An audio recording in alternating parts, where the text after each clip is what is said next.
Well, Sabbath greetings to everyone. I hope you've had a great week. It's been a very, very good week here. Very productive because it's been very busy.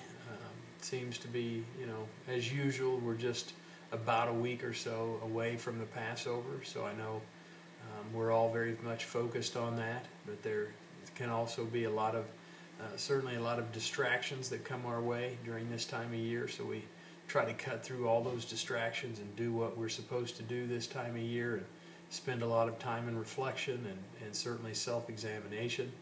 And we certainly would hope and pray that the rest of the country would do that, and certainly on a bigger scale that the whole world would do that, would look at the types of things that we're allowing in this country and the types of things that used to be understood as being sinful and wrong.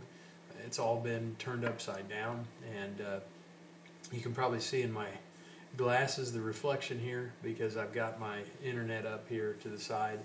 I just want to go through a couple of the headlines. It's very telling to see where we're at in this country. This was just today, this afternoon. Senator Rob Portman, it came out, who at one time was against gay marriage and that whole same-sex marriage scenario, who just came out that he's changed his mind and decided to support same-sex marriage because his 21-year-old son recently, I guess even a couple of years ago, as far back as a couple of years ago, had told his parents, his father being the senator, that he was gay. And so he's changed his mind on that, of course, because when it hits home, it's still, just because it hits home, it doesn't mean that the behavior is any more right. So he decided to, well, since it hit his family, well, then certainly he's going to support his son, instead of trying to explain to his son what that type of behavior is and how it's perverted and how it's wrong. He flip-flops as a leader, a senator in our country. He flip-flops his whole idea of the definition of marriage and the situation with that type of perversion. Since his son is living that lifestyle, well, then certainly it's not something that he wouldn't, that he wants to support his son. It's just, it's amazing to see the state of this country and our leadership, and we need to pray for them. We need to pray that we can continue to do the work and continue to do the things we need to do until God says, that's enough, and let's move on with things. The world, I'll turn this off so there's not quite the reflection there, but the whole world was watching just a couple of days ago. It seems there were thousands and thousands of people gathered there outside the Sistine Chapel, waiting to find out what man had been chosen, had been voted for as the next pope. And of course there was so much excitement, and you just heard it in all the media about the hope that this represented, and bringing so much back to the church, and how much hope that was reflected in that situation. And then they chose this, I know he's in his 70s, I can't remember exactly, but he certainly wasn't any younger, and not a reputation of being certainly not charismatic in that way, but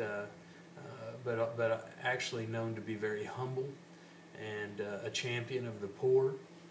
And so that's the decision that was made, and certainly God is aware of what's going on, and he knows if this is the last pope, or if there's someone else who's going to be used to bring about the end time events that we know are prophesied to take place within that system in the Catholic Church. So we need to continue to pray for God's hand, obviously, in all of these affairs of the world. He is so intricately involved. He knows what he's doing, and we're here to support the work, and we're here to support his work that he's doing through his body, through the church.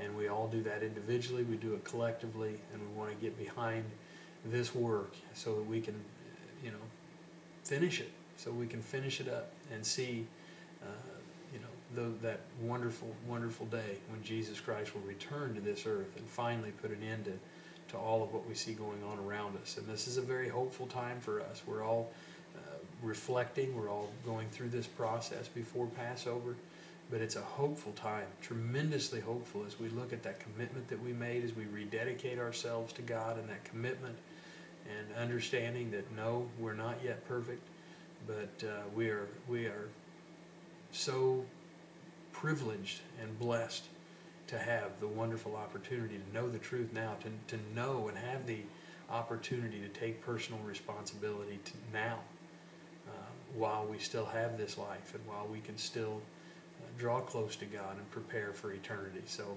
those are my thoughts. I don't want to get too windy and don't want to get, you know, go too long here, but I hope you have a wonderful Sabbath. I hope you appreciate it for what it is, that wonderful day of rest and reflection and fellowship.